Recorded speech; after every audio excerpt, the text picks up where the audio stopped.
Good evening. Notice window bu thawai tan yang beri ba khwai punamak pu ahan ba maktada Keisham Yaiphaba ni ikong no na khurumjari loina na taram nokjari. Notice window na puthok chaba thoram notice dialogue hairi ba dialogue asi lamdam asi da thokli ba maru oi ba thodo wathok sing kupna khana nei na bagi thoram amani. So welcome to Notice Dialogue where issues speak louder than the words. Tonight our topic on Notice Dialogue is COTU'S INDEF BLOCKADE, frying pan to fire. Committee on Tribal Unity na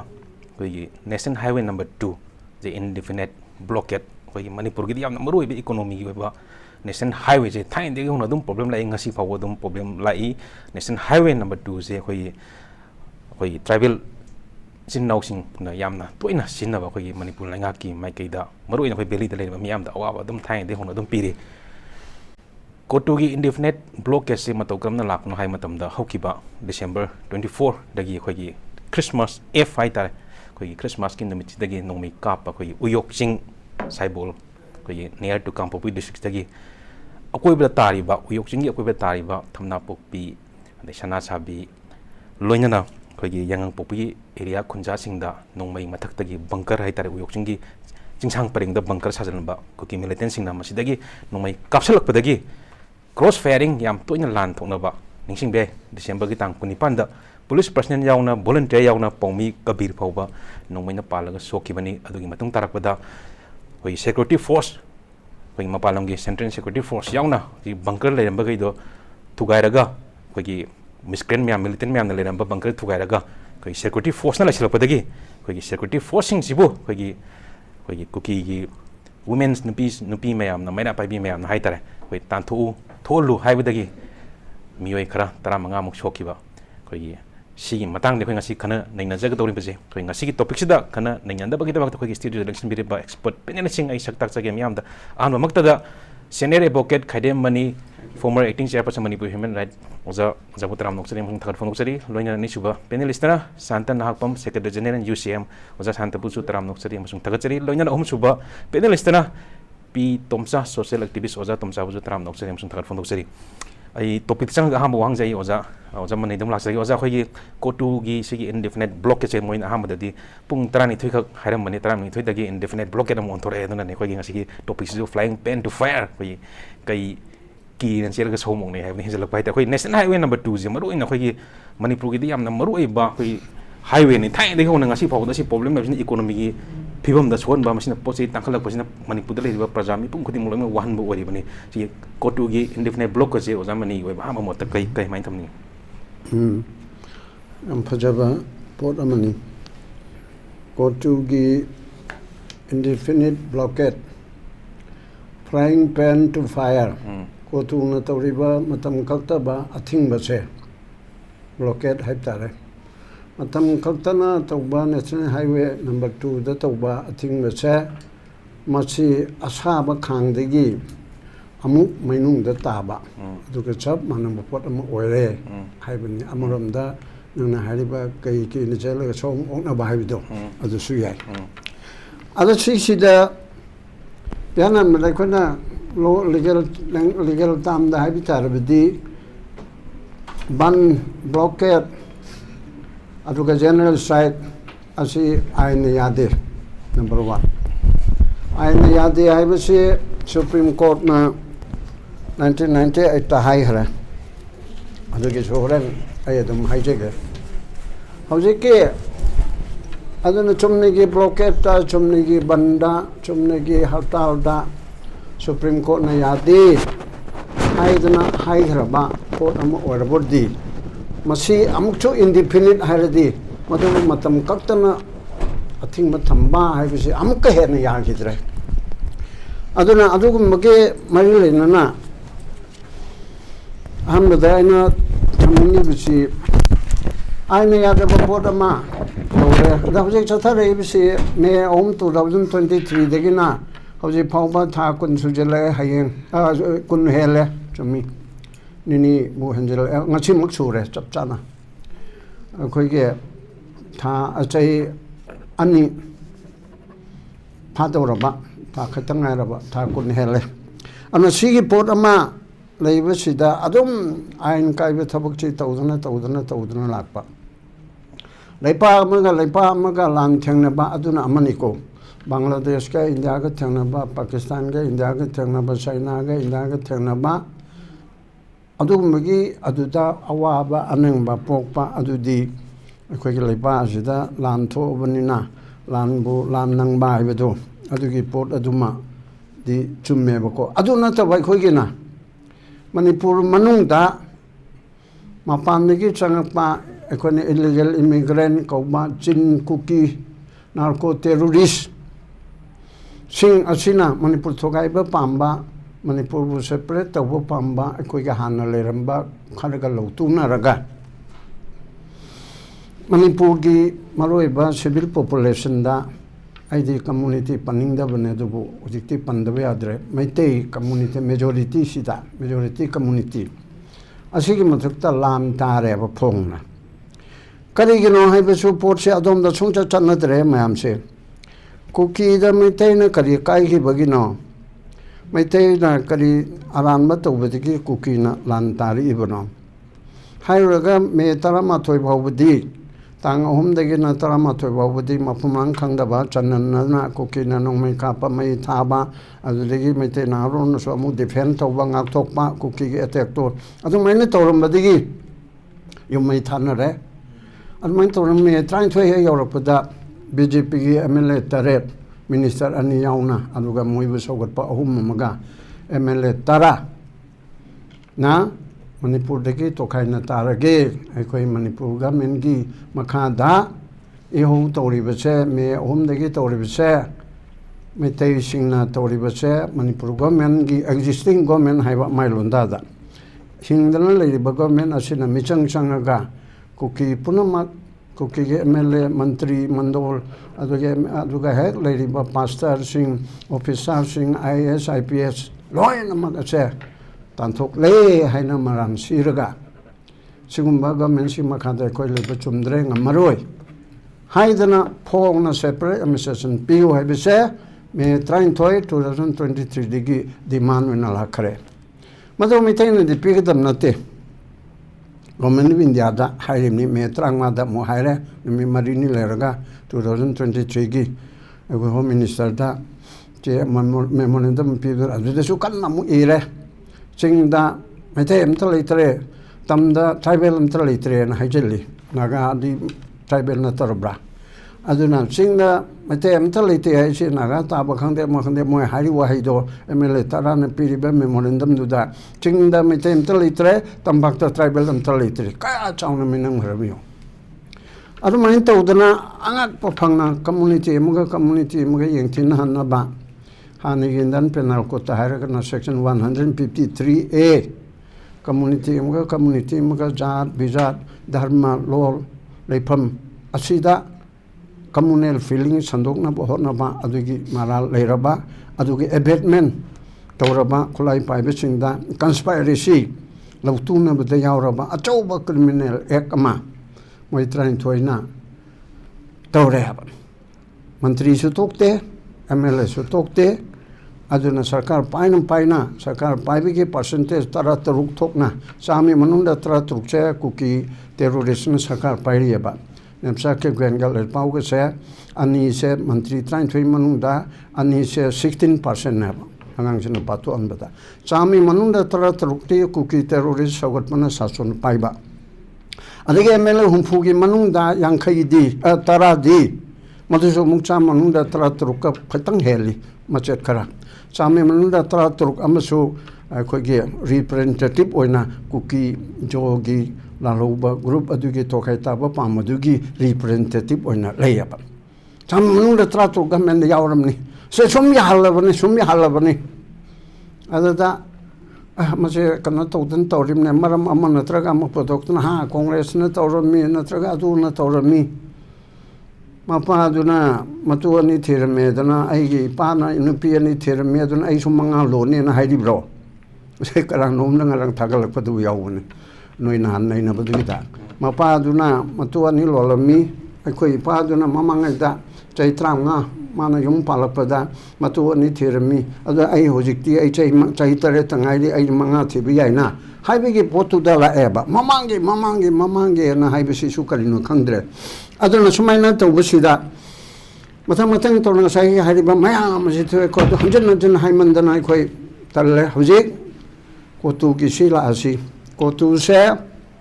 ai ne adaba thabak act of terrorism saugat pam oire aduga hariba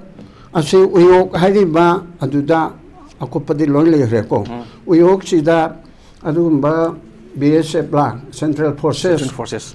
khara thamnana ba torpa adigi direction per amgani mayak de sidigi chudum tawya bna dum adigi per amani moina yetna ba du tare BSF ke kama officer maga aduna ko di adigi per pun leini ando leibe yaro he dra masida amuka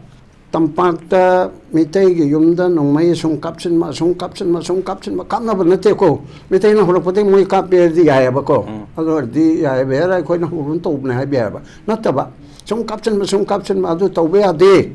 masi thingo ana mapum da mitei mam chel kun to be di BSF se dak long tunge adu yaro e dana muka nupi me amama mitei nupi di ge matu tamimni ai ko police se phai thingbi ga se asig matu do thok tam parade thok na phara moina anu kuki nupi singduna khani bra khangda bra ma mastam hindi khara nga english khara nga dar noi chakro adu to bagai na ma tu thingnare adu akal mo order ma le ga to banina tai matam da di adum inthorok pada adum chatpane bako moi nupi kun khal inthorok pada sal le ba hanni ti chatre ketan nungai bapna de semne ko di lerani haidana tawre anu sumaina to basida madu hamdok khinna bani haidana khoi ge blockade economic to bonna tere pura blockade pu oirena adu torga adu so independent haina tawre ba ada la ibadi asigumba act of terrorism se khoi ge bharatiya nyay sanhita anu ba indian penal court ki maming hongdok pa se asida section 113 da mase act of terrorism ne ba act of terrorism se section 113 gi asida kupna halle ba ko yam tentak na ai parke am nungai na ba whoever does any act with intent to threaten or likely to threaten the unity, integrity, sovereignty, security or economic security of India or with intent to strike terror or likely to strike terror to the people or any section of the people in India or adududu. Haibasida government of India matakta tawba khopa adu mayam de matakta adu loin to oga or to the people like yaureba to strike terror in the minds of the people. Miyam gi pungning wakalta aki tu jungba terror ai che meter on de chumne ki ma habi adre afraid ai do natre tak ni ki bedo aki tu jung hai bedo adu ne be terror hai che adu gum ba pon ba asibu act of terrorism ni haiba sarkar ge mayuk ta tawba sarkar ge mayuk na taraf se individual da public ta tawba people da yam ki han ba asini adu gi de chai manga de ge ta da ba mi si mena ya or na life imprisonment am sung de sentence po ba ne leire adu ga amana MLA tara du gi yang ka hariba whoever conspire or attempt to commit or advocate or abet advise or incite directly or through facilitation act of terrorism masibu na koi na sogal iba do direct sogal iba maduda lautu na bada ya or iba maduda advise or iba advise or iba sing do monisu dandi phangani haibane ador de ai lakning na sida de MLA tara du de sige better oina moise su yaurana ba anu sumaina lakpasina akoi ge adi organized crime habam sulleri ai parpap thuna ning bani 111 ai besida akoi miwe amana traka kanglu kharana adum akakna ba thab khara unlawful activity je sum tawdana sumla aba organized oiba crime man tawraba adusu dandi pin na ba sai terrorist act tu ga manana asima sulere ba adun de ko tu na tawriba atai militant china terrorist ki activities tawriba singche masi aingo aiba matik sab action lokat pam thopna ba ado lokhat ta basina ai koi moina naw chawbna ba adu hoje supreme court na su ya de harabanina adu thingna bagi lambi du di ai horen second round so haige han bada sematang ga haram ge aina manipur manai commission gi chairperson oina thok toring da acting chairperson oring da ai ko ge su moto case number 6 of 2019 haidan ama lokhat ki adu gi matungina manipur sarkar da matam du gi honorable minister na su welcome to gi bani adu matam du gi speaker khemcha na su welcome to gi bani adu gumba kaino sida ai ko gi strike to was there machi cannot say akogi economic blockade amasung ban se supreme court na yade hairamina kerala high court ge lakpani adu yade hairamina state police department na moi mathakta stringent action local law ani chubada fr do promptly fr local law home chubada state home mamsung law na toraga state legislature da bangi oiba ainama ban thingna bagi ban do control tawna bagi ban yadre ai bedum di supreme court na haire ko adu ge ngak sen na bagi mechanism do chumni ge IPC da adu ga ko ge highway protection act ta adu ga national highway act 1956 ta yauri bising adu khatana ngamdrabanina tongan ba special law ma ai ko ge concurrent da su yaw banina state assembly da Meghalaya da su tawbu dongna state assembly gi law ma semaga thingna bu hono haibana sing su haiba lei kharaba adu na taba to pe mechanism do no hore haije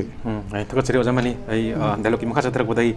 santa laksange santa khoi ngasi aham round gi do ina kotu indefinite blockade se kotu na hairi je khoi gi security force palam de la security force lai bizna tribal gi ever right da singna bani tribal gi right che usita bani loyana hari ba surrounding area adu da gen konan ba polak ba adu mistress kumba yamna polak ba sina maram oiraga security force se athu matam da hairi ba area sidagi loktho hai bani mo gi demand je duna maram oiraga indefinite blockade se tawni loyana sai matang sida khoi gi manipur history and name and place history and bill da jo manipur gi name and place bill da jo khoi gi manipur gi leiramba maming je hongdok pa yade na khoi gi state assembly da jo pass taw bani punishable oena do hojik uyok ching je saibol haina jo maming je tholai masi matang asida khoi gi indigenous identity or pot historical gi pot se mataw karam na hojik ori ba challenge matam sida kamaina preserve taw ba yai kari kari khongthang sing local from thoe ja santa khoi gi kenogi Manipur da lamaming thon ba thon na bagi wafam je na ta kotu oi gira any tribal oi jana any party any group mitai so oi jana ko any group oi jana constitution of india na recognize tawa citizen ama hekta na ta ma gi community mana lamama mana maming thon ge hai matam da state chena lamano ba maming thon ge hai matam state na recognize tawum change ba valley de sungai ko khoi lam je pata ta matam da khoi lam ne na khoi da changjal laga le ga dokon to le ga na khoi ne ta pata ta bi ati ba nang 50 years le ya roi ba sakar duna gazette ta chapam changi ko sakar na recognize to bom changi ada hojiki kamai la ke ga na sai gi akhoi gi hojiki maru ina ko nagali side de am katna bu to to ma le the indigenous tribe manung me yawi ba akhoi gi tangkul pomai adagi rongmai moi gi side de am kan leiti ba ji ko maru ina hojiki ga sai gi kuki gi banner makha da leijaba ko hojiki hai ga na militant jing na fund to ba indigenous group sing ai tare kuki banner manung ga leiba sing ji da nozzle gi gun point gi mamang da thamakan da khun gi ning to sing ji da anoba khun da laga political and linguistic map ama sem na honar kwa pandam honar ko si yam kui re ba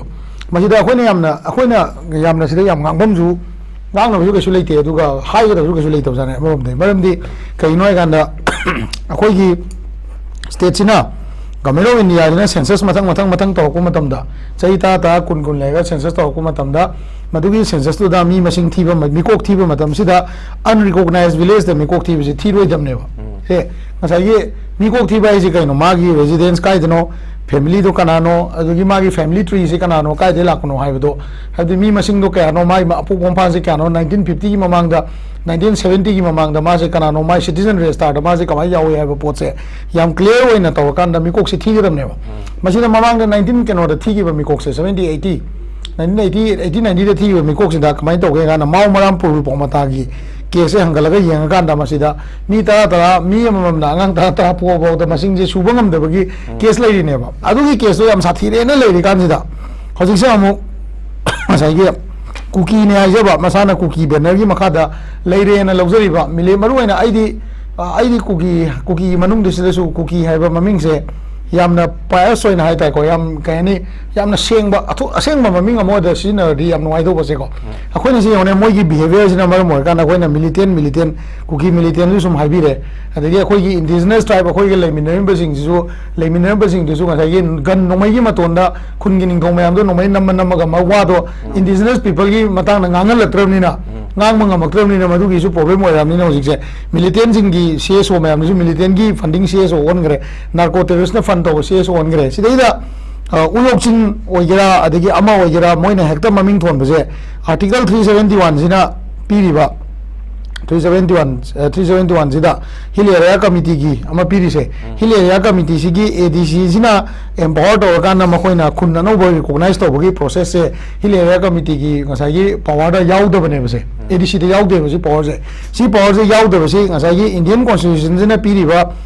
ICC gi right se masi bypass to thokan na habi confuse ala kana ko CSO mayam se kala langal laba adigi khun gi ningthong mayam se nomai na kala namma militant sing tawaga ko aduga ngasai gi akhoi gi moidam utliba manglan se dominant maitai politicians natraga dominant maitai kaini ko leaders and high moina moi sine wai je au moina ka oi de kai noi ganda under the Indian constitution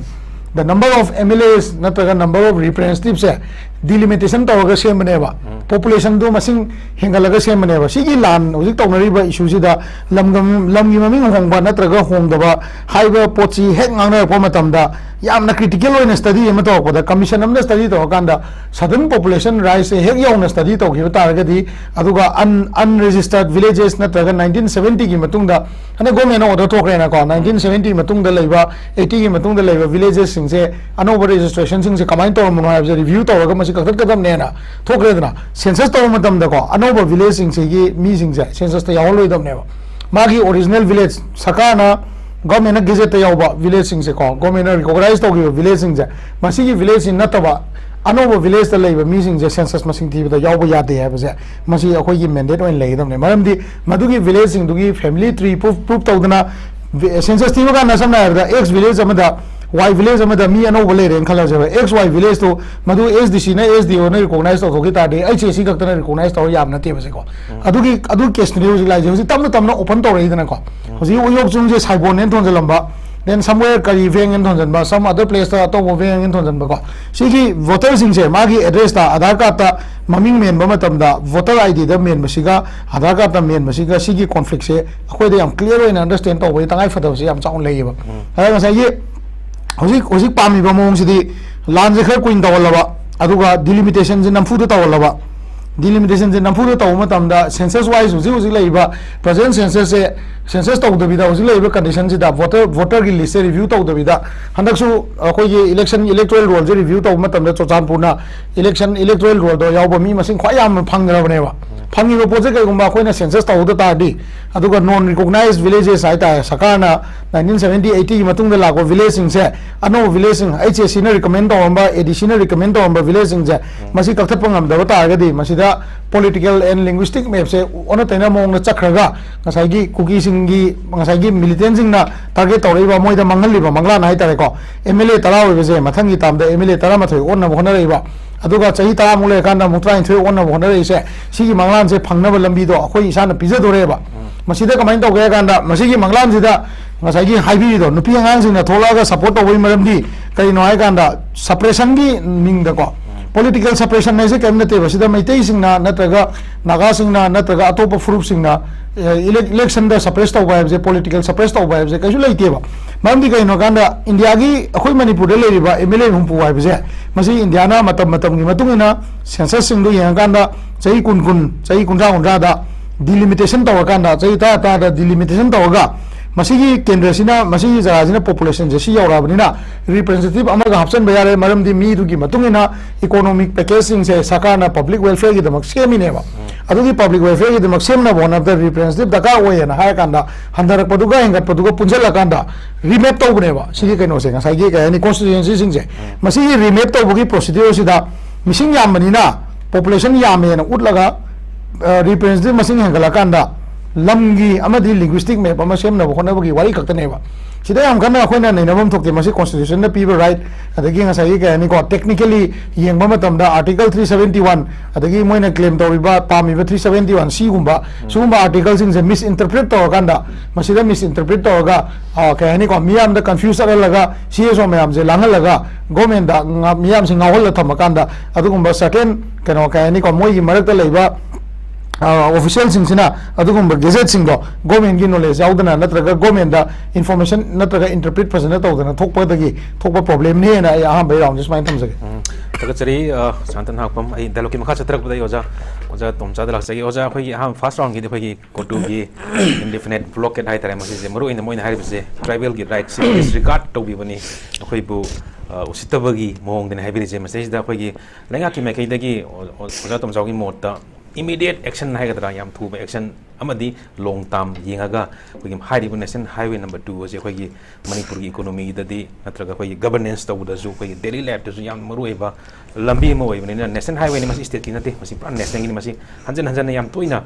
masi blockade to se matau kramna tingbangam gani loingana at the same time khoi gi Kampupi area da khoi maru ina kuki community je khoi ga khoi lenga ki mekai dagi kari pambai lokhalaga mokoina pami ba demand je wari sanagadra dialogue to goda yanagadra at the same time khoi gi regional gi security go eba film ju security force irang lai crisis area security force dum leda pani masi kamaina maintain to ja Tomcha masi matang da di taseng ba ta di national highway gi matang la kum to di madu di state government gi mathong nate national highway have see khoi gi ko union government gini national highways belongs to the union government masigi maintain to bokho pasi makoi gi mathong ne hoi state ki mateng lo bi state ka punna tong mane ba ta sing national highway the blockade kum to busi koi ko pani civil offense ne asi bau ta central government na kari kum to busi ute case lokat pasu ute adu hoji ki matang sida masagi ko khoi no uyok sing hariba moina maming ama thonjalaga toriba poche masi matang moina dignity right in the ko kana se khoi peace of the tribal community ka habse taseng na khoi haning on tum di moi kuki ne hajeri ba ko to highway se mana je committee for tribal unity habne tribal habse kana no masi khoi ngasi bau ta hangde kuki ne highway sing tribal la kuki se kana no kuki da kana yawi tasena Kampupi side de khoi thadau je kuki na te na moi thadau kangbu ma ko thadau se ne sum khamno ta recognize tribe boromani mane kuki je na han khoi na handak ta recognize to to ma to kakthat pa masang ya mane mo je schedule tribe na khoi na ma changhan gi je kuki ya ba poch kari no hoi maming de kuki thon ba khar di lei ko sai ko khoi kuki ja ba ga maming ko khar lei maduna di ya roi ba aduna tasena khoi manipur si de ko khoi pa tong ba sum pa to go to gi po na ma khak lai ba adigi dignity right and peace of tribal community na khoi na ju khana de zum hai ne khoi na hande ki matang du da mai mathak ta lei ga makha ga low lying area hai tare ko khoi je tasena hai ta di ma si hande ti am phajana khoi ngin han bi se ka to wa matang du de am phajo wai ka thole mo si low lying area hai re khoi gi Imphal valley si ko tasena hai ta di ching na tri valley gi wa ji kari ka du bi thuai re no si na ta se khoi gi low na phom mang khang de ko ga no se khoi gi mathong marong khang de low hai ba tare ko si khara na sai ge khoi gi valley hill kan khai du po ne ba tasena hai ta ga di manipuri ching ni ching ak ni madu de da sai ge khoi gi khara sai ge low lying area hai si ne ba low lying area si da mo khoi na matak te gi ko no mai se pakap ta kapi ma tum de di ko mo gi ko tu si chong thor pa mo khoi ga hong na bi ko sai ge khoi gi kuki terrorist hai ge ko kuki na hai ba kang gi terrorist ge hong na bi mo khoi se no si ko no mai ge se mi won da ge se ko sa ka pa to ka pakap ta kap si mo khoi gi chan na bi ra taseng hai ta ri na no khoi gi keno na to bu matum da ko bsf ma yam na to madu maksu khoi ga han gi ko khoi na yam na ya da ba group to lai ring do ta di mo si chamin nan thamin na jagoi chamin na le ma ta ne madu to mo dran khale han ki matang si yam phajaba ma to mo na su phasan hai khoi lai bi si khoi central government gi direction gi makha da lak pani mo ne lai u ne lai bi ne khoi lai ni kom hot me hai na ko khoi gi adu mana yam na mukhi ba adi mo khoi na ko adi holak ta na sa gi nupi ma am chon jalaga nupi ma am si ko nampu hapu de ko yam na yeng ba nungai te ko na tai cha da ba mong de am to po to ta seng hai ta di ko han budi chap cha na tawi aduga adumai to dra sai ge khoi central kan force sing se lak pi ra ga sai ge khoi national highway gi manak te le ching sing gi maton se ko area domination to matam da di sai ge hoji ki kan sima national highway je khama kai de dumai shape organ rank khale adu atopa mana economic blockade le ge ra le ru ra moina masidi se khai di ba tax mayam se Hoji akhona kanu je pau taba matum to hoji akhoi tilong ma maman kya pi lu maman kya pi hote dina kya pi ge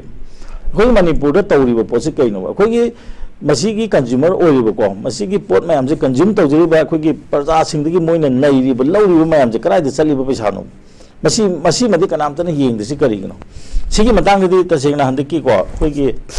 President government hai tare President government sina sai ma gi MST se akhoi manipur state transport se mana ai ko gi ko rehab to bagi po na makhak lai masi makha cha thani nge taseng hai ta gadi sai ko government gi order machinery na purak pa matam dadi tax lo busu wa gani adugo maduna maram odna pot ki maman chu hengal loi aduna de akhoi gi state ki oina ko central government ga manaraga ko akhoi gi punna saminaraga ngasagi akhoi gi MSC si am thuna ko ngasagi akhoi gi amona masi mapangan kana lingkhala laga masi matik chaba truck ko pot honaba kanu se gari si piraga akhoi gi oba pot ma honjaba sange ba aduna hojikti kamaina to ga habang tanda masi hai taraga di ko akhoi mamangi matam sekta ningjengai mi nadi paksau soi ko mamang pangchei di sei akhoi gi systematically ko system mi makha de MSC ji thuga gram ne thuga ge MS RTC ne le me adu su dum ya gidre aduna madu dagi ne ba akhoi gi state ki oiba akhoi gi machinery leitadna akhoi gi ko private na ching ko matam dagi private ki ka dore mo yanara manne do ada ngasai gi lupa manga pi ge do poto tax to hapsa laga sidai se mo lupa kun yolani kuntra yolani paja se ko loina mak nai bagi poto makak la eba adi go mena madu su control to busu leite aduna ngasam samna bada ngasai gi akhoi gi ko sigi akhoi gi president go mena ngasai gi lokot piramba akhoi gi MST duma yam thuna tawam ama mathok ta maduna maram moiga ngasai gi akhoi gi passenger service su maman hongna dum chalani adi am pot holo ko matam desu MSC government gi report yam samna da government gi oine leriba railway se lakpa matam dadi ngasai gi mo gi tax lo gi sang si yam handara kadiri ne na ma da ngasai gi akhoi gi national highway da mo na tawriba adu mo na dignity right kan hajen badi ko hura makangbu ngasai gi am phajabi lon da ko taba yana panga haiwa ne to ko to hari bisi sai ta mo mani ne sabi gre mo je terrorist organization oil ne ba mo ne to ba thabak sin khudakta tawraga mo khoi gi kanu sing leader sing ja identify tawra bani ana mo khoi gi matak ta ko atuba action tawdana to bom phai adu hoji gi smai tawdana ngasai gi hoji gi uyok ching da ngasai gi ko area domination to ba dumaina ngasai gi ko hoji ki lai ba kanu se national highway se ba se kangpu gi wa su na ti akhoi manipur gi pariang leiba national highway se makok tigi matun so ba loina ma khoi gi free ohen ba masangi ne hoji blockade legere leiroi ra hoji moi loina ma tax tin loi khomim ne tax khomim ne ama so tax khomim ne aduna khoi praja da gi di sagi ko khoi gi achungi mate awa ba khoi din nan li bane aduna hoji ki aina hajening bra hoji kotu na ko enforce shutdown economic blockade ka habi ko am lam hembe wani masidi ko akhoi gi kanu na india government na masi khudak da masi kanu ma pal ka ko moi mathak ta action lokhat phom thoi aduga ganba thabuk to bom thoi habi se ai masi haijege Takachari, Oja Tomcha, thank you so much. I dialogue in Makasa Therapy, Oza Mani Laxaki, Ozamani, Hoigi, Manipur, Yam Quire, Ozamani, Hijack, and say any Pasal Kadum Takun, Para Neva, Hosi Pogba, Masi Karimaram Gino, Langaki Makadegi, Central Langaki Makadegi, Nasi Pogba, Solution Putopa, Nam de Karimaram Ginoza, questions Ozaza, Mamang, the Mam Hangram Ozagi, Oiba Mota, Hoigi, immediate action, Kariki, Lopum Toy, government side, Loina Hoigi, civil society, Yam Maru, Loina, local leader, ma'am, the Hatareko, Masi. Taudoksi amuna thokna ba manipur da haida tangdu laitana ba rebuild trust khoi CM na su hagi bale mani rebuild 2025 tagi di khoi manipur le ba kang khudi makse trust rebuild trust toksi reconciliation laksi duga chakot pagi na punna khong thang jamene jani masi kari maram gi government na hoji phok solution puthok ngam jibna jamani anu ba ni ya lakpa da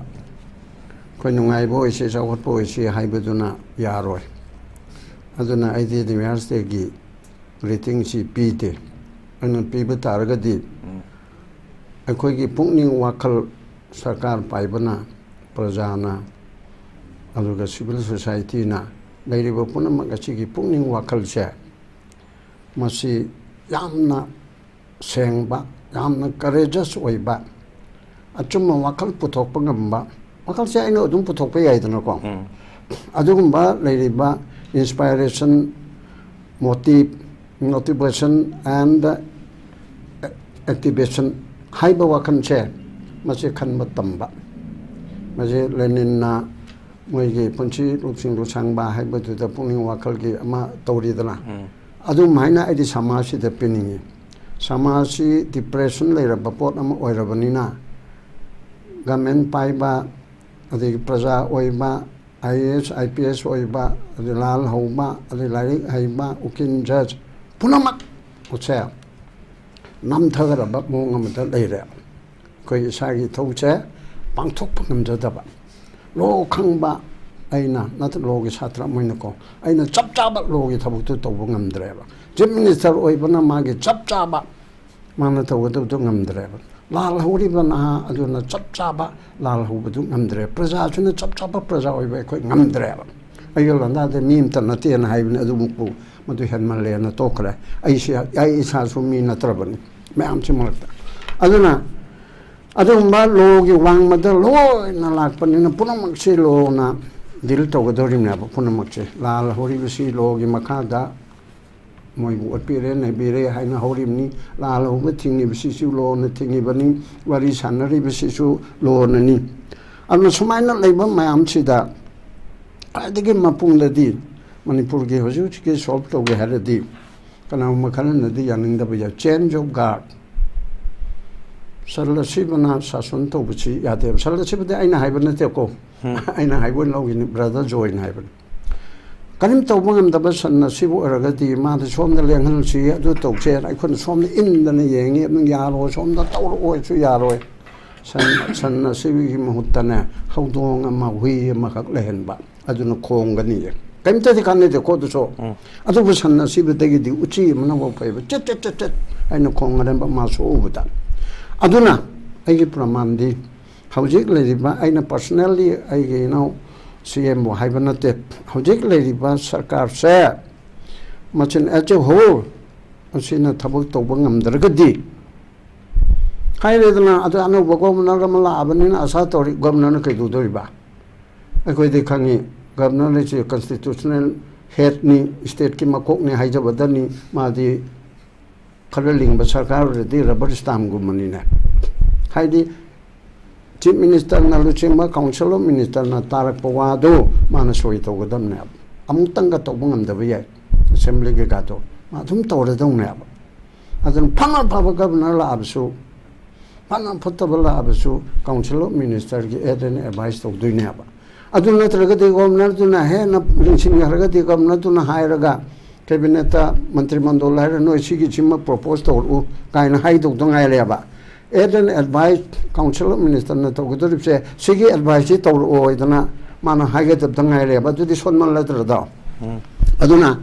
asam da change of guard se hoje ki sarkar sina ko na hanna hai hare ai chai now ni hogolo na so hau e hogota na hoje ti apology to re hare do apology do ma thok pa tha na re apology hare de ai lan gare na piro haibani adu di crime toroga manupi ma ma rep toroga parmanamani mi ma ma haluraga ai soi gre haidna ratna karna haibadati yaiko ma mi ma halaga matu cha tha ebdo kanoga barmaga kanoga na indraga na laktana tori badu ma di balmiki oigi madu wari do hojikti yadreba hojikti langaraba accuse amana confess toroba ai mi halui mi channi ke yankai hatle aduna ai bunga piru apology to we and yes ngapira ganang jail do lero life imprisonment hairuga damne abako aduna aduki potuler nina ama malaka matawso somna kan semdo somna kan semno ko ke pangan gi polang do ama khak ma laga som yor kan ama khak me le som nam yor kan ni adu sarupudi change of guard che masima tawraba aduma awon ba hong ba malakan then ani chobada adu natraga de otherwise no solution adage de adu hong bam chu hong da ba hong ga de puna malaka do ni surgical strike to gada bani terrorist sing se nam thana ba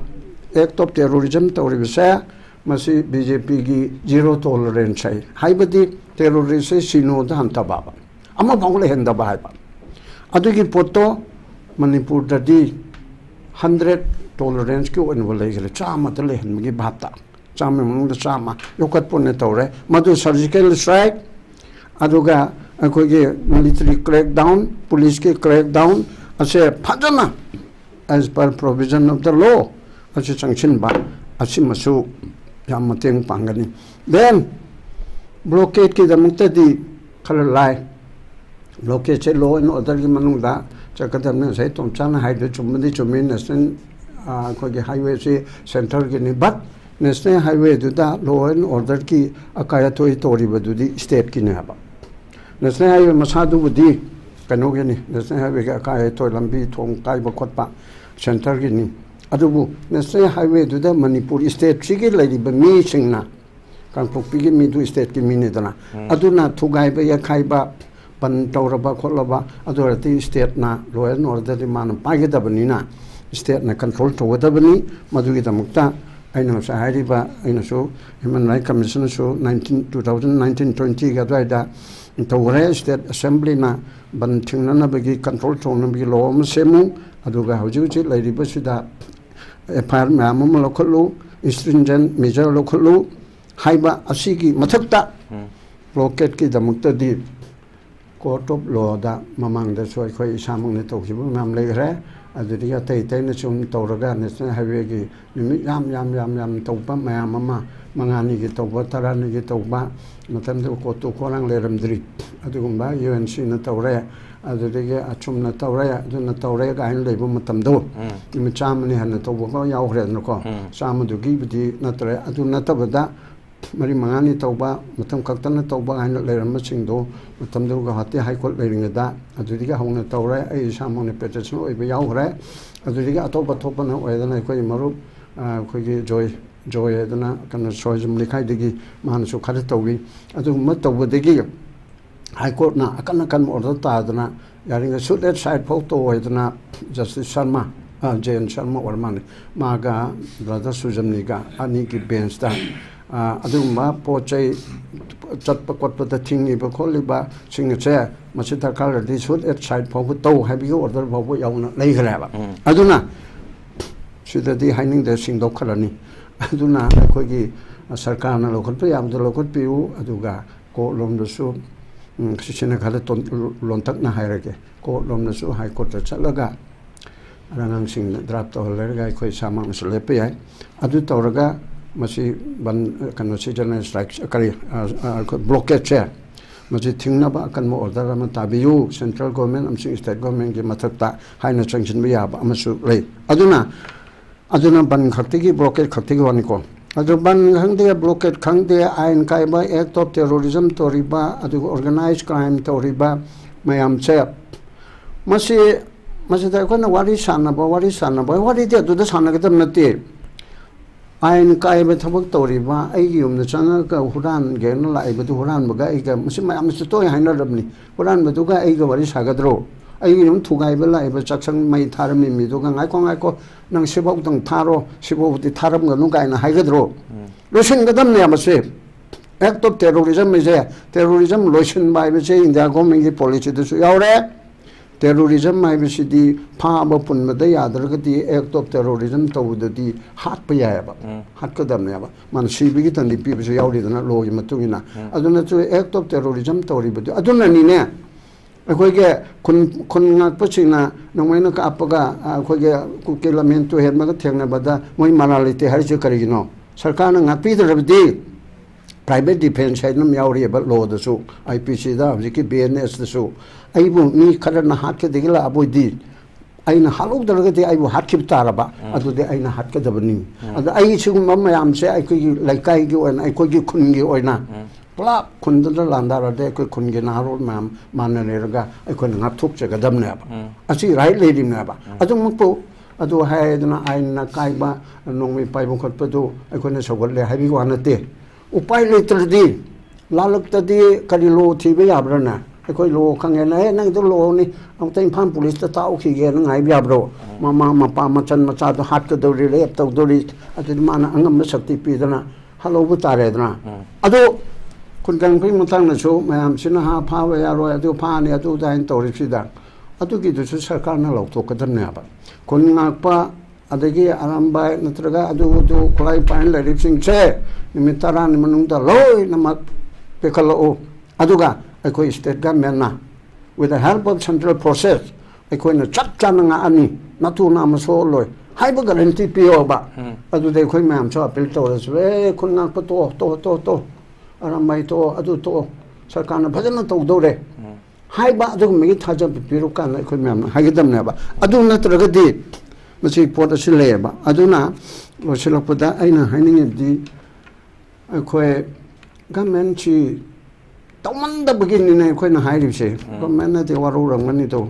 tawman da begin ne hojik si no pa to 25 chang ye dana asam pi se ba ko ai khoi ju government chi thagal lage 25 chang ye hojik holo dana khuting tho tawro tharo ye ko tawda pot punamak to hana gi na tum khoga ai di no ngai tabani ne na hai bu to si le ai na kha chik tana ado hai der innocent people halo hai banate innocent cookie mam do halo hai banate lam hen tu hen ma act of terrorism tawri bado thiri ga surgical strike je chum tang ga rang surgical strike je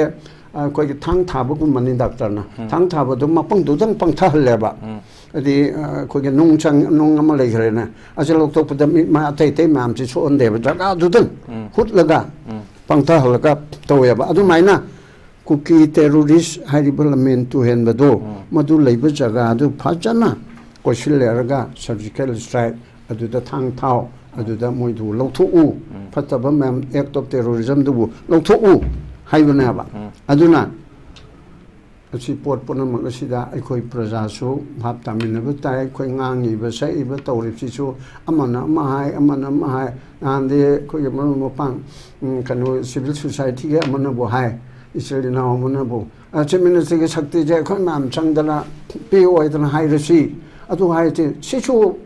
kari ge no ba sibo mongon da ma chade yaung je ba pot na tro lo en order se 356 tawraga Tomcha no jo hena khangani 356 tu tawraga de sarkar le roi lo no da andro loin pai grani or 352 emergency tawra so loin pai grani na tawraga de 355 or how da government chu phadana le gedam ne haili aba 355 ta haili se mapandagi landara aba external aggression and internal disturbance where the central government it's duty mathu wai ba to protect the state kari tawna ba in order to function state government share smoothly function to we are now kari makada under the provision of the constitution constitution makada state government share phajana to we yajana ba central government mateng pangani ngak tok pigani haibana ba not that government shi lo na amisan lo sal ladung ni na haibana te lo da leram de ba mahapna kanodo nange unify command chairman do aduno ohelo hairam ba chenna ko thokpudi government jo Chief Minister na to ibni governor ki mingda governor na to ibni notice to home commissioner na adu central government na hamak panate ba adu lai hai bagi marakta so aina hanna haire hai panate lai hai bi marakta central government na hapchil abni na hoi amoram di chumme mana nampu da thokpu budi government na nang na adu tor mawon da hap ko har go order di government na thol limne ko central government na thokte ba adu warga so asi puna maga se ai ge masada yang je bapot asida ai khoi na movement tawdana ban mantri so bu bau ba hairam mine chief minister ge shakti se mawon da PO ne khoi mam taw se gam nan da ga mam chatna kotna anu ba sigi mamang ge gom na do asam ge pu do adu da ga chatna chief minister ge shakti hanjelu na na ro angang sing satra sing bau bu chi na dana atu tawrim ne ba sigi matang je ge gyam tamina se lo je king ngak tang khang na te Santa jo khangadamni Yaiphaba jo khangadamni praja punamak khangadamni ukil na magi akupa case thangna manungi law court da mana khar hena khangabacho constitution di ukingi khattegi reserve nate praja punamak na civil society tori bising ju law khangadamni adudegi lambi chali bising ju law khangadamni lambi oide chakadamni se law natro adu na ko punamak na khangmina bam sa ba ma'am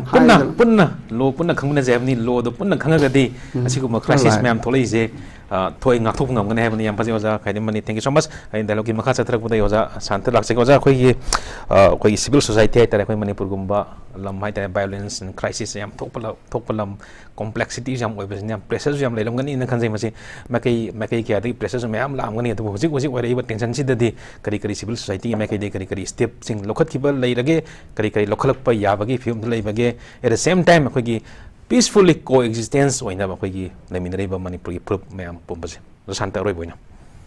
ai masi matang ai hanjan gom home platform ai am loina akoi adum khaita ko jaga khuding ma ki akoi adum thamjau ni ko sigi hujik lei ba stage di CSO na thoba ya ba se CSO की मथौ से कई no है गाना कोई ये CSO ने लोई तवाई government letter से आया बा लेटर सो बा पूरा लेटर सो यार CSO ने तवाई से को हौसकी बाबुंग नाई भी सॉरी चुम्मे बा कोई ये चीफ मिनिस्टर ना मसा की पावर बु मौन हंजन व्यू गाइन हाइबा कोट पासी तौरी मैम से लोइन ड्रामा गातने जे अखोई लो यागदमनि सिदे इन्वॉल्व तौरीबा नत्रगा तौरीबा मखन मखन की प्रेशर को तौनेबा ngасai की कहनी अखोई की कह तारे अखोई की प्रजा की लेरिबा प्रेशर जे ngатang थाइनब होनबदा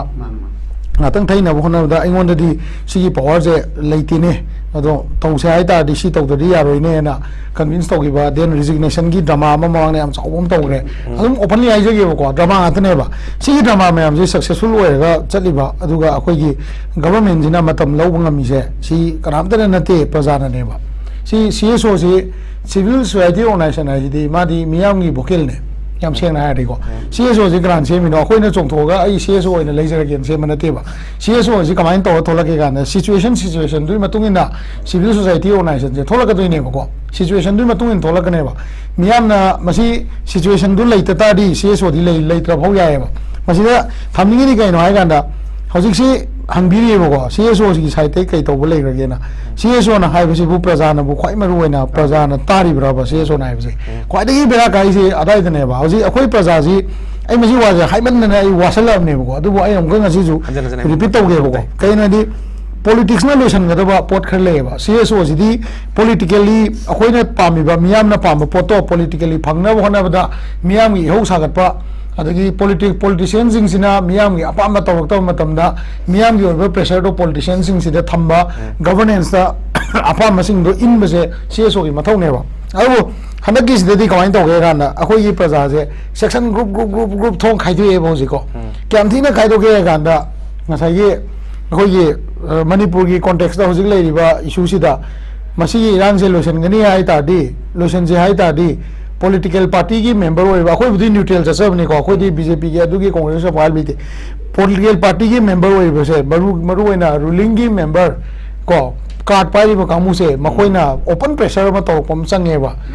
याम थिना तौगदमने से अखोई ओपन प्रेशर में तौबम चंगी पार्टी प्रेसिडेंट ने तौबम चंगी पार्टी की जनरल सेक्रेटरी दा प्रेशर तौबु चंगी एमएलए यांखै सिदा माई मागी वोटर सिंगसिना प्रेशर तौबु चंगी मणिपुर दे तौरिबा थबक से करिनो हाइसे मोइदी एटलीस्ट लोइन खंगदसु 25-30% नि मोइ नॉलेज बा लेरमगने बसे अदु लई हाइबदो अदुदा सीएसओ मैमजिना पॉलिटिकल नेशनल पॉलिटिकल पार्टी रे रिजाइन तौरसे हाइबसे कोकोमीना हाइबा अखोइना हाइबसे कई ममगी हाइनो हाइगांदा दिल्ली दा चलगा मियामना अखोइबु कयम तौद्रेना हाइरे अखोइ लेइबा फिबम से मियामना अखोइगी मेंबरशिप कैंपेन जिबाउदा नेशनल पॉलिटिकल पार्टी की मेंबरशिप कैंपेन जिबाउदा लेप्सेना हाइजले अखोइ कईगुंबा थबक खर दिसी की मतंगना मियामदा पाखुम खर पीबदी फै हाइबसे थ्रू असेंबली दा पीगेरा थ्रू पर्सनल लीडर दा पीगेरा कोइबुको पॉलिटिकल पार्टी ओना पीगेरा नत्रगा दिल्ली चकेरा हाइबसे लीडर मियाम की मरक्त की मधु तौहंदना थंब मी यावरीबा से पॉलिटिकल पार्टी सिंगी एमएलए सिंगी मोई की डिजिग्नेटेड मेंबर सिंसे सिजना थचलगा मियाम की पाखुम जे पिहंदबा अदुगी मतिक लिंक न लेबा यावरीबा अदोइ दादी हजि सीएसओ द मैम ना हंगदोसि कैनोबा सीएसओ ना मचुम जाए न मैम ना कन गाय अखोइदी पॉलिटिकल पार्टी की रनर मैम से मचुम लोइ जाए ना अखोइदी आइरि याम फोंगनो दुम हाइबिगेबा मामनि कैनो हाइगांदा मियाम की वांगदा संखुम खुमद्रबा रिजाइन तो वाइबे आथदी रिजनेशन तो जाम नती है अखोइना हाइजिदी पब्लिक प्रेशर में जनरेट तौबा यानबा कोकोमी होय अखोइना हाइजिबो को पब्लिक प्रेशर में जनरेट तौबा यानबा मास मेंबरशिप कैंपेन नो आतंग लेप्सी सिगी इशू जे यामना क्लीन एंड क्लियर पिक्चर में मियाम दा खंगन मम तंगाई पदव लेथ्रो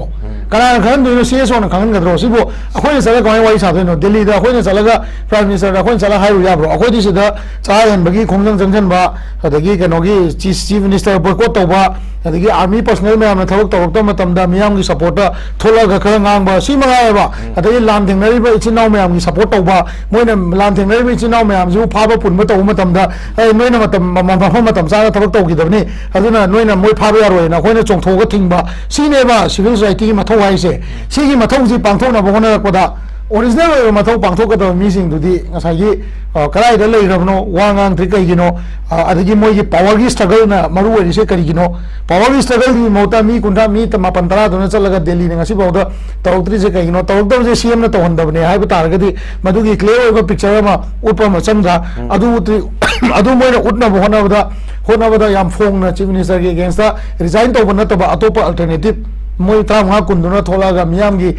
oiba campaign ma sagat pungam de kai gino magi kendra da mai worker ga tana thasal thamakanda nangdi matik chari ngai ko nang resign to ya hero hai ta di manipur thola ka da consequence mayam do adugi consequence thola ko matam da leaders sing gi workers sing tu yaw bangam bidori bra akoi di serious o mana no ma ama oina no ma igi yum mai chak pe hai je akoi di soi bata di akoi mai chak ne hai je akoi di adu understanding je leiraga civil society organization ngi general secretary natraga secretary general president natraga coordinator oina puri ne ba CSO gi leader sing je akoi yum se no ma soi de mai chak pe hai je akoi khange ba adubu MLA gi mayum du di police na kan gi bai to boto bu nga sai gi law na kan gi bai to boto workers sing du na law iba dai to mayam du di miyam na pa mi ba pakhum je pi do matam da worker na hanga ga di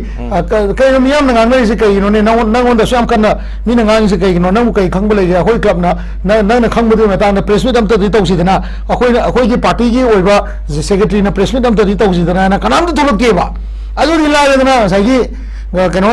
parliament da ngasai masih so ina jan hai le ko parliament da one country one election gi numit ki debate sida lak to mi sing do da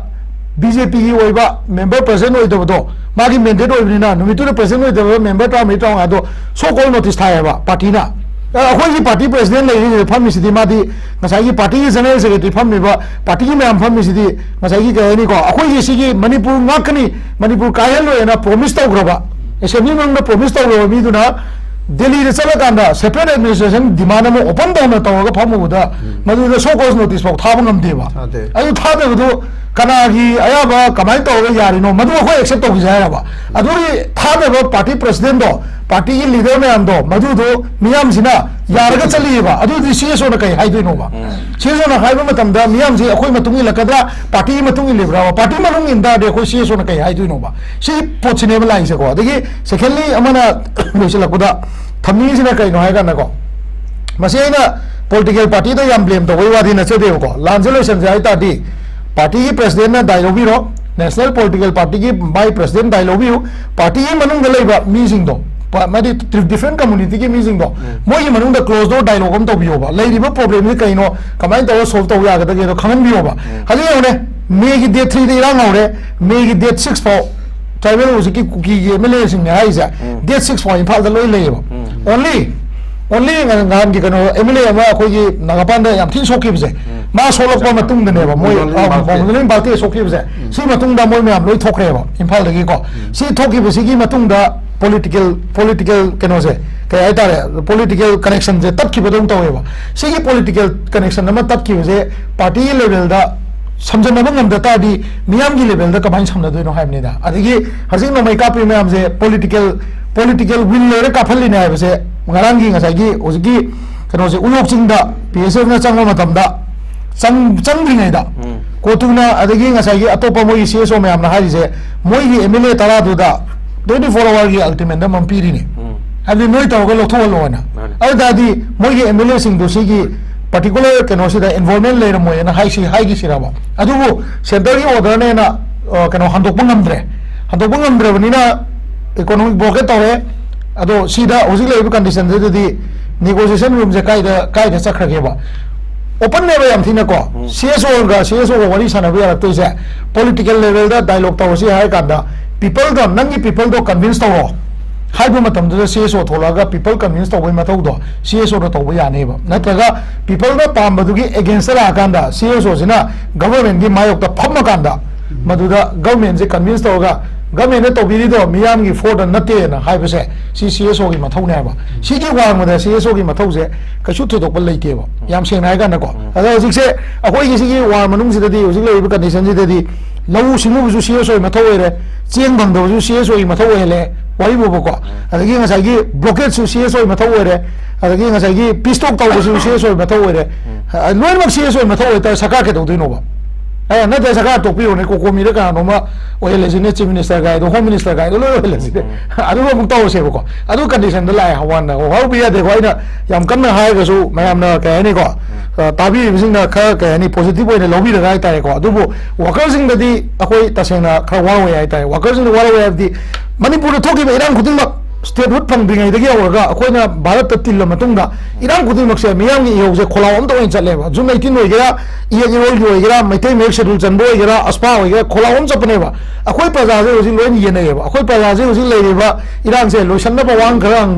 hang mada ngasai gi mla sing do kanbir ga tamba akoina ngi ji mo ne mla oi ba bone mayam na akoi cso da chai bi ba pesa chai khole adu ta da to chai bi do akoi cso oi fe chai bone sanda ga dang oi madi ke chai ba ucm secretary do mayam na chai bone ba adugi poto mayam na khangi wa wanda aduna isa gi political role do pasana lobi hu isa political role do aina lepi se kai deno manipur se ai amana mi ama kan mama tam da kai de le honi manipur se mi aina ai amana mabu thadu ko tam da kai le honi do khambir ga rajniti yobi yoba adudi jong gang do bida ai cha thau pa hona ba ai gi chen ga pangna ba ai thika ga pangna rajniti yawdi adu gu mai mong de yobi ta di phibam am tar oi hamni da sobain tamjagi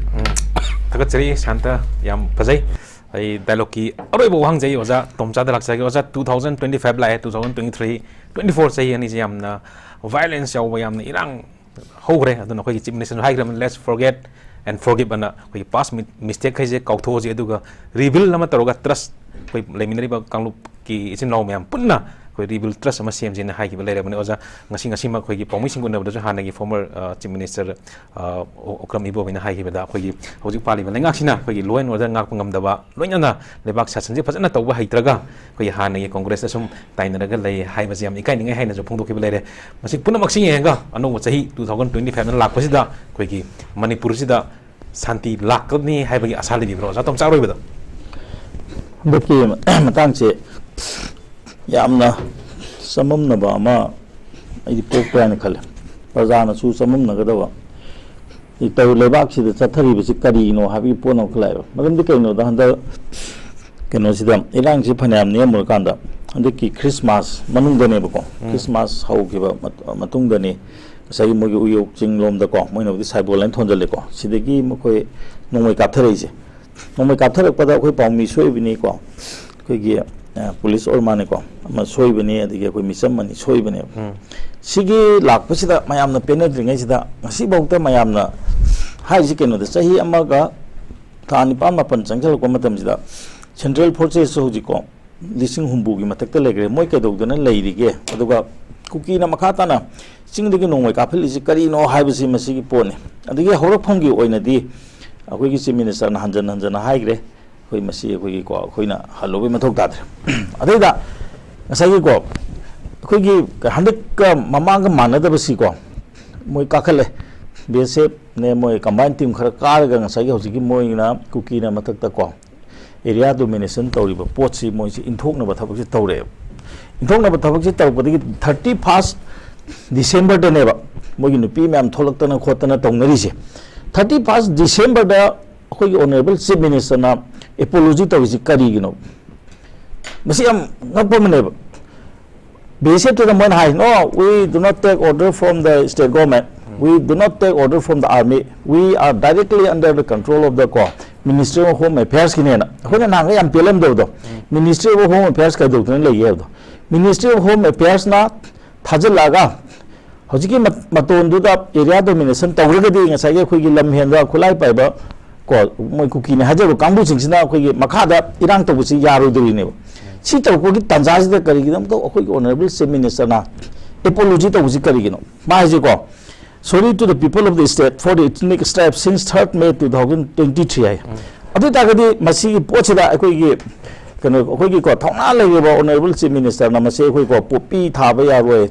adigi kano khoi gi reserve forest ko enclosure to ba ya roi illegal immigrant chang ba ya roi ha gra adu yam na mathong na phana torok pa madu gi mai ta moina horok pa ko asigi pochi de da na ga khoi pazar to no to bi ha po da handak to ho ko matam sida nimit to sa manana regret hai zikri no yam channa da igi khutal leitre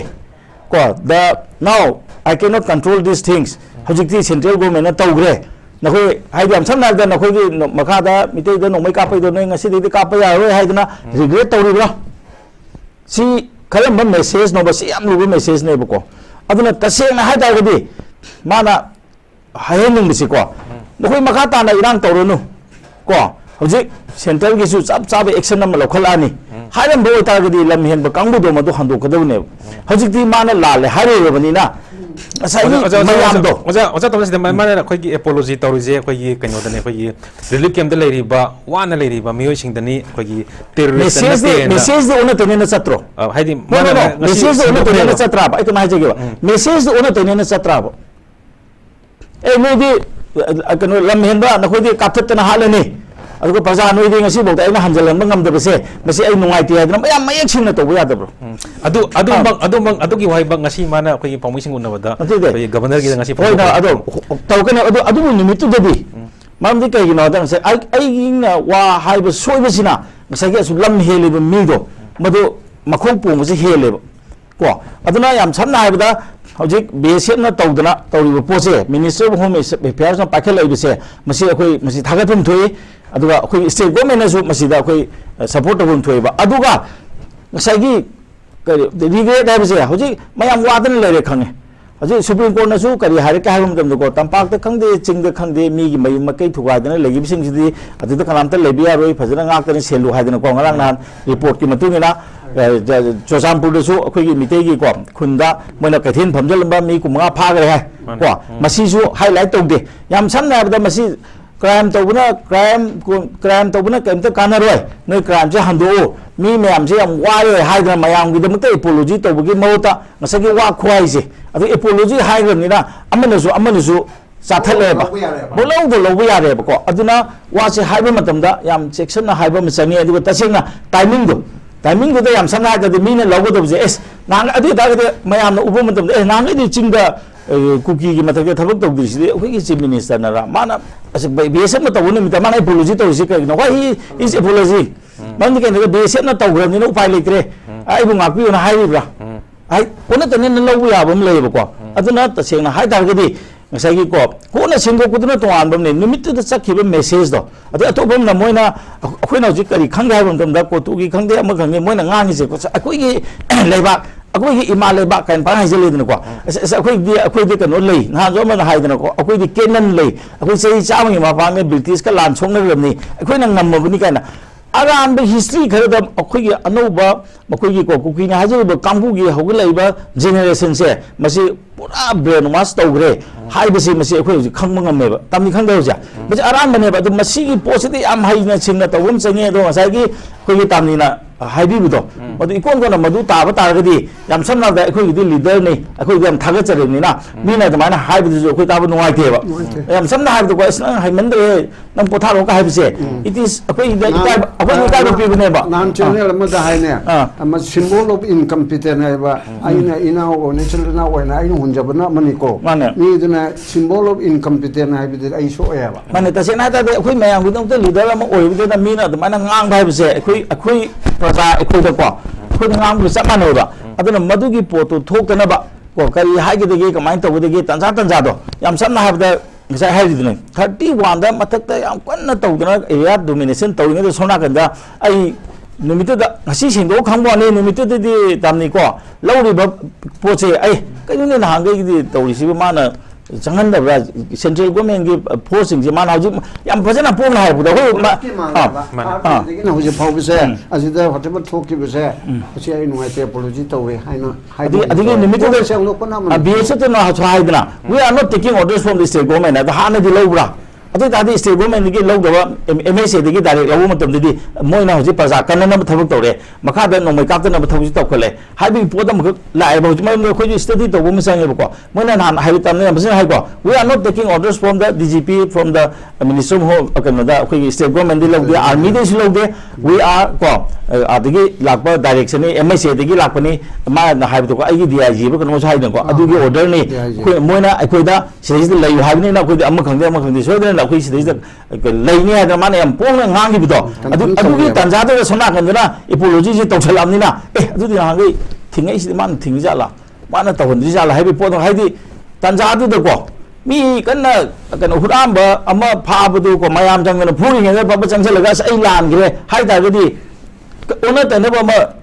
thôi là hai bên tăng như thế nào anh tôi có thể sẽ tàu gì này nơi tàu cho cái ông can rồi họ chỉ khơi gì đi ta xem lại tại đi tạm đi nắng cái tàu thì có army su nào vậy khơi na cái nó tàu một tầm được khang nào rồi làm cái nó cái liền thế là mọi hectare cái nó hầu nó tiền mọi có mấy operation tàu nó tiền mà khơi nó có lại cái gì cái nó lỗi nó mặc tiền sẽ lỗi nó mới study tàu mà tung ra tâm nó có mấy operation tại cái lực lượng sắp nay bây mỗi na phải fighting the plan tàu này đó ai biết mà cái bộ tàu chỉ là anh khai lên có tận giá sẽ đấy đó ôn thế nó có message sắp tới à ba đi nung tí chứ minister home affairs cái tàu của nhà cái manipur của mình cái market cái bằng chân chính của chúng ta bây giờ nè đó mấy cái nó sẽ ôn thế nó sẽ là cái này có anh nói đi hồi अखोई दी chief minister ना high बदे की मतुंग इन अखोई दी मणिपुर दी illegal immigrant तांगी दो नहीं नंत्रा पुपी cultivation जे यांथेत कर दबनी ना जो मना फरक तक ताचले बा पुपी कल्टिवेशन यान बतो जी थाबले पो यदा हाना थारसिंग सिदे दुनिया आया पिदोली बा नते अखोई दी मोन हाईवे दो तो अखोई दी सीब जंग की दे को मीना हेत खुंथी अथी बंगांगा जो मोय सपोर्ट तो दुना ngasi बक लाख ने बा तनी नत्रा वो मेनी सपोर्ट तो इलीगल इमिग्रेंट तांथो की दबनी को मोय खंदो कदबदी हाइदना live पोचदा ngसाigi magi matung iliba praja haiba tare ko si mayam si loina ma hekte bitri to ba mam na mawong to ko ona taina ba voice lo ya ba pot di khoi to honjaninge ai madu maksuma oirong mani ju thajade aduna ne ngasi singdoroi do ko adugi pochi leibani na hojikti akoi BSM na toriba adi minister of home affairs na adigi area domination to matakta moina buffer zone ju ma logidre na koi buffer zone da ka lekte haire ko adumai to dana hojiki periphery da leiba ching maton se machine number 1 अखोगी security force इंसिना control तौरगा तंपाकते attack तौबसे मसिमे लेफंदियो अदुगी मतिंग देदी सगी को नेशनल हाईवे हांगनब तौबियो मरंदी कनो 60000 जे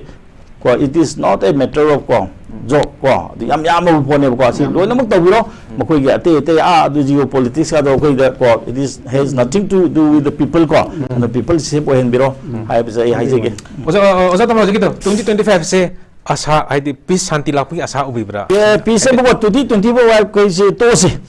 को चाही गिब तो से बको ngasi हाइबसे ngasi हायेंग हाइबसे यो सुनाय ना दे पोनी ngasi हाइबसे ने बको हाइदि ngasa gi phane मोता जु ngasi नत्रगा हौजिक हाइब पोसे दे अखोइ चनर कदे ने बको अना हौजिक तिगी आइदि पीस से बु नहान gi बेसन म तौरि बदो इट इज ए फास्ट को याम ख्वाइदि मरोइबा पीसफुल न मरोइबा खोंखांग ने दा हाइजेगे अदुगा नंबर 1 30 फास्ट अदा दिगे होगिबनी लोना बदिगी को अदना